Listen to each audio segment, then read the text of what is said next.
Hello everyone, welcome to my new blog. সবাই কেমন আছো? আজকে আমরা বিকালবেলা ছাদে চলে আসলাম। ছাদে গিয়ে ঝালমুড়ি মেখে খাবো সবাই মিলে, এর জন্য ঝালমুড়ি মাখছিলাম আমরা।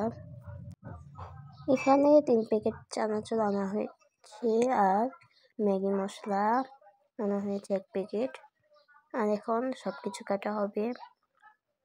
আমার ভাই সব কাটছিল, কারণ আমরা 3 ভাই বোনে আর কি খাবো। আমরা কিন্তু ছাদে গিয়ে মজা করি আর একটু এরকম হালকা খাবার করে খাই। এখন পেঁয়াজগুলো কাটা হচ্ছে। পেঁয়াজ কাটতে কাটতে অনেক হাসাহাসি হয়েছিল, যেহেতু পেঁয়াজ কাটতে গেলেই চোখ দিয়ে জল পড়ে যায়। আর এই তো সব কিছু কাটা হয়ে গেছে।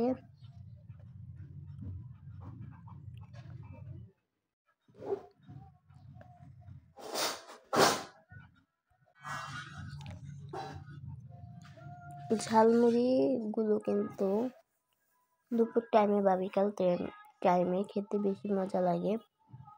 আমরা খেয়েছিলাম বিকাল টাইমে।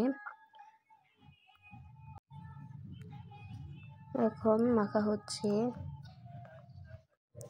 এটা হচ্ছে যেই দিন ভূমিকম্প হলো ওই দিনের ভিডিও, কিন্তু আমি এখন আপলোড দেব, কারণ আমি সময় পাইনি, এর জন্য এডিটও করতে পারিনি।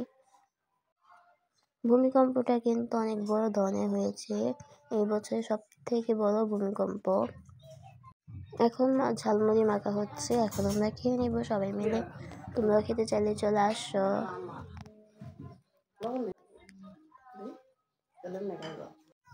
ঝালমুড়িগুলো কিন্তু খেতে অনেক মজা হয়েছিল, দেখতেই পাচ্ছ। কার কার খেতে ইচ্ছে করছে দেখে কমেন্টে জানাবা। তো সবাই ভালো থাকবা। নতুন ভিডিও পেতে অবশ্যই চ্যানেলটি ফলো